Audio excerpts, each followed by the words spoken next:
First ever factory outlet, Chandanagar, Mukunda Jewelers. Opening soon. No making charges.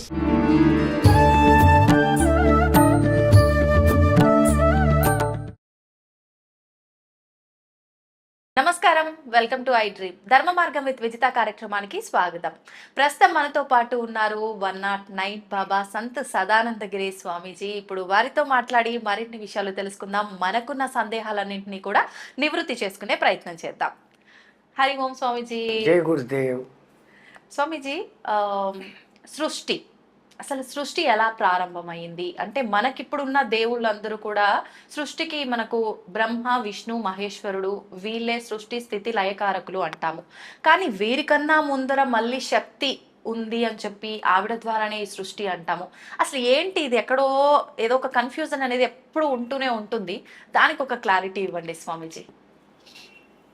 ఔం యస్యాద్విరతవక్రాద్యాః పారిషద్యాః పరస్సతతం విఘ్నం నిఘ్నంతి సతతం విశ్వశ్రేణం తమాశ్రయే. అంబ నవాంబుజోజ్వలకరాంబుజ శారదా చంద్రచంద్రికాడంబర చారుమూర్తి ప్రకటస్ఫురభూషణరత్నరోచిరాచుంబిత దిగ్విభాగ శృతిసూక్త విభక్త నిజ ప్రభావ భావాడంబర వీధి విస్తృత విహారీ మమ్మెల్లరున్ కృపచూడుము భారతి. జ్ఞానానందమయం దేవం నిర్మల స్ఫటికాకృతిం ఆధారం సర్వ విద్యానాం శ్రీ హయగ్రీవ గురుం ఉపాస్మహే. ఔంకార పంజరసుఖీం ఉపనిషదుద్యానవనకేలికలకంఠీం ఆగమన విపిన మయూరీం అంతర్విభావయే గౌరీ. మా గురుదేవులైనటువంటి మహంత హిమాలయ గిరిజీ మహారాజ్ వారి పాదపద్మంలోని మనసులో స్మరించుకొని ఐ డ్రీమ్ టీవీ వీక్షకులందరికీ శుభములు సదా కలగాలని ఆకాంక్షిస్తూ మాత అడిగిన ప్రశ్న, ఈ సృష్టి ఎలా మొదలైంది? మనకందరికీ సాధారణంగా బ్రహ్మ సృష్టి చేస్తాడు, విష్ణువు ప్రొటెక్ట్ చేస్తాడు, శివుడు లయం చేస్తాడు అని మనం అనుకుంటే ఇంగ్లీష్ వాళ్ళు ఆ ముగ్గురిని కలిపి గాడ్ అని పిలుచుకుంటున్నారు. జనరైజేషన్, ఆర్గనైజేషన్, డిస్ట్రక్షన్, జిఓడి డాగ్ అని. సో ఏదో ఒక రూపులో మన వెనకలో ఒకళ్ళు ఉన్నారు అనేది మానవ సనాతన ధర్మంలో ఒక పాయింట్గా ఉంది. కానీ మన సనాతన భారతీయ ధర్మం ఏం చెప్తుందంటే నిరాకార బ్రహ్మం ఎప్పటికీ నిత్యంగా ఉండేది. నిత్యము కానిదంతా మార్పు చెందుతూ ఉంటుంది. జగత్తు అంటారు, జన్మించి గతించేది అన్న అర్థం, ఆ అర్థంలో వస్తుంది. సో ఈ జగత్తు పుట్టుకలు జరిగిపోతానే ఉంటాయి, మళ్ళీ వస్తానే ఉంటాయి. అదే బ్రహ్మ చేసే పని. మరి బ్రహ్మని ఎవడు పుట్టించాడు అనే పాయింట్ వస్తుంది. అక్కడ వచ్చినప్పుడు మనం చెప్పే ఈ నిరాకార పరబ్రహ్మం నిత్యం సత్యం ఏదైతే ఉందో అది. సత్యము భూతము అనే రెండు పదాలు వాడతాం. భూతం అన్నా సత్యమే, సత్యం అన్నా సత్యమే. మరి సత్యం వద్ద సత్యం బ్రూయాత్, శుభం బ్రూయాత్ రెండు మాటలు అంటాం. ఎందుకంటే వ్యావహారిక నిజం ఒకటి, నిత్యము మారని నిజం ఒకటి. సూర్యుడు తూర్పున ఉదయిస్తున్నాడు, పాక్షిక సత్యం, అది నిజమే. కానీ పూర్తి సూర్యుడు ఎప్పుడూ ఉన్నాడు. మన గురువు తిరగడంతో రాత్రి పగలు మనకు ఏర్పడి ఆయన ఏదో పొడుస్తున్నాడు, అస్తమిస్తున్నాడు అని అనుకుంటాం.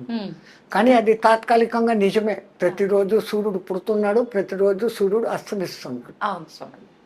దాని వెనకల అసలైన నిత్యం సత్యం అనేది ఏదంటే ఆయన నిత్యము వెలుగొందుతూనే ఉన్నాడు.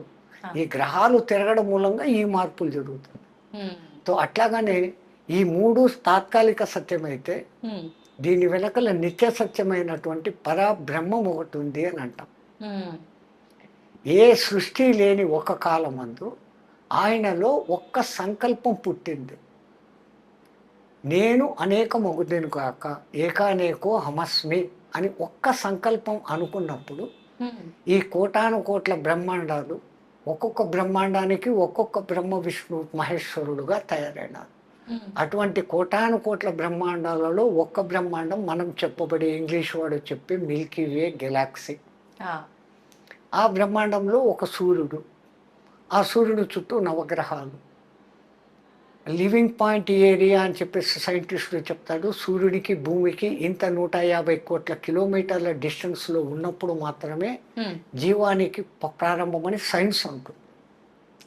కానీ మన వాళ్ళు ప్రతి బ్రహ్మాండంలోనూ ఒక్కొక్క సూర్యుడు అన్నీ ఉన్నాడు. అంటే దేవతలు దేవుళ్ళు కూడా ఒక్కొక్క బ్రహ్మాండానికి ఒక్కొక్కరు, మనం ఎలా అయితే జన్మలు తీసుకుంటామో వాళ్ళ అవతారాలు మళ్ళీ సేమ్ అక్కడ స్వర్గలోకాలు, ఇంద్రలోకాలు, వరుణలోకాలు, అన్ని లోకాలు అన్ని అన్ని అన్ని అన్ని అన్ని యాజ్ ఇట్ ఈస్. ఇక్కడ ఇప్పుడు మనమిద్దరు ఇక్కడ ఎట్లా ఇంటర్వ్యూ తీసుకుంటున్నామో ఇంకో లోకంలో కూడా అక్కడే ఉన్నాం. ఇప్పుడు స్వామీజీ మనకు యుగాంతం వచ్చి ఒక యుగం అంతమైపోయి ఇంకో యుగంలోకి వెళ్తామంటారు.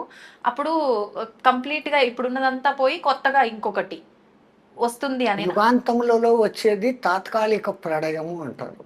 మొత్తం మన పూర్వీకులు కాలాన్ని ఎంత దూరం తీసుకెళ్లారు, కాలాన్ని ఎంత సూక్ష్మ విభజన చేసినారో అర్థం చేసుకుంటే, కాలము అనేది ఎప్పుడు పుట్టింది? కాలము నిరంతర ప్రవాహం. మనమేదో భూతకాలము, వర్తమాన కాలము, భవిష్యత్తు కాలము అనుకుంటున్నాం ఒక లెక్క కోసం. ఇప్పుడు ఈ మాట్లాడినంత లోపల ఇంకేం మాట్లాడాలని ఆలోచించే భవిష్యత్తు ఉంది. ఇప్పుడు మాట్లాడుతున్న వర్తమానం మాట్లాడి ఫినిష్ అయిపోయిన వెంటనే అది భూతకాలంలోకి పోయింది. అంటే నిరంతరం ఫ్రాక్షన్ ఆఫ్ సెకండ్ అని ఇంగ్లీష్ వాడు ఏదో చెప్తాను, సెకండులో 1000వ భాగాన్ని వాడు కనిపెట్టాడు ఈ మధ్య. నేను ఇంత సూక్ష్మానికి పోయినాను కాలానికి అంటాడు. మన వేదంలో మాత్రాకాలం అని ఒక లెక్క చెప్తారు. మాత్రాకాలం అంటే కుసుమ కోమల పత్రేషు తీక్షణ సూబ్జబ్జాం షేదయేత్ మాత్రం తన్మాత్ర మాత్రాకాల అంటారు. అంటే కోమలమైన ఒక పుష్పపు రేకుకు సూదిని గుచ్చేదానికి, సూది ప్రవేశానికి పట్టే కాలాన్ని మాత్రాకాలము అన్నారు. ఈ ఆధునిక సైంటిస్టు కంప్యూటర్లో దాన్ని లెక్కలు వేస్తే సెకండులో 16,000వ భాగం. అందుకే ఒకే నక్షత్రంలో ఒకే పాదంలో పుట్టిన మానవుల్లో కూడా తేడాలు వస్తున్నాయంటే గ్రహస్థితులు మారుతూ ఉన్నాయి. రాముడు పుట్టిన నక్షత్రంలోనే ఎంతోమంది అదే పుడుతున్నారు. మరి అందరూ రాముడు కావడం లేదు అంటే ఈ మాత్రాకాలంలో వచ్చే మార్పు. అక్కడ అంత సూక్ష్మంగా మొదలుపెట్టి ఆ నిమేషాలు అని అదని ఇదని లెక్కలు చెప్పుకుంటూ గడియలు విగడియలు అని చెప్పుకుంటూ అన్నిటినీ రెండు చేస్తూ వచ్చారు. ఎందుకు అంటే అర్ధనారీశ్వర తత్వం అనేది ఉంటేనే సృష్టి జరుగుతుంది అని చెప్పడంతో దినము రాత్రి 7 రోజులు కలిస్తే వారం, 2 వారాలు కలిస్తే పక్షం, 2 పక్షాలు కలిస్తే నెల, 2 నెలలు కలిస్తే ఒక ఋతువు, 3 ఋతువులు కలిస్తే 2 ఆయనాలు, ఆయనం ఉత్తరాయణం సంవత్సరం. ఆ తర్వాత పుష్కరం 12, ఆ తర్వాత షష్ఠి, ఇంపార్టెంట్ డేట్స్ చెప్పుకుంటూ పోయారు. ఆ తర్వాత సహస్ర చంద్ర దర్శనం 80, ద్విషష్ఠి 120 ఏళ్ళు పూర్ణాయుధార్థం. ఇట్లా మన వాళ్ళు చెప్పుకుంటూ ఈ సంవత్సరాలు 4,32,000 అయితే దాన్ని ఒక కలియుగ ప్రమాణంగా చెప్పారు. కలియుగం దాంట్లో కూడా మళ్ళీ సంఖ్యాశాస్త్రం 4, 3, 2 కలిపితే 9. ఈ కలియుగానికి రెండింతలు 8,64,000 సంవత్సరాలు. అది ద్వాపరయుగం.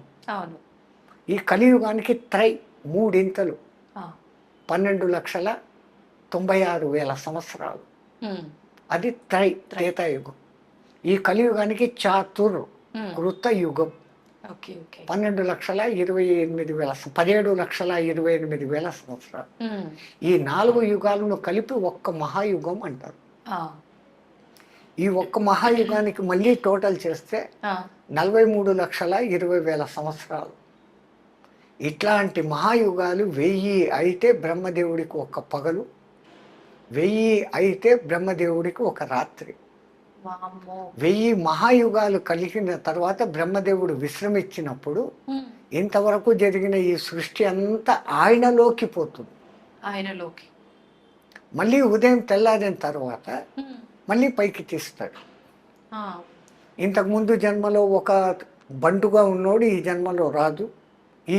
ఈ క్రియేషన్ ఈ మార్పులు వాడి కర్మలు వాడు చేసిన ఉత్తమ సేవలను బట్టి ప్రమోషన్స్ డిప్రెషన్స్ అనేటి లెక్కన వాళ్ళలో ఈ మార్పులు జరుగుతూ సృష్టి ఇట్లా అనంతంగా జరుగుతూ ఉంటుంది. ఇట్లాంటి సృష్టి చేసే ఈ బ్రహ్మకు ఒక్కరోజు ఇంత అయితే అటువంటి 365 రోజులు ఇంటూ 100 అయితే ఈ బ్రహ్మ కూడా పోతాడు. అప్పుడు ఆ బ్రహ్మ పోయినప్పుడు పెద్ద కల్పం, పెద్ద వినాశనము అంటారు. మళ్ళీ కొత్త బ్రహ్మ వస్తాడు. అందుకే భవిష్యత్తు బ్రహ్మ హనుమంతుల వారు అని ఇప్పుడే చెప్పి ఉన్నారు మన వాళ్ళు. అవును అవును.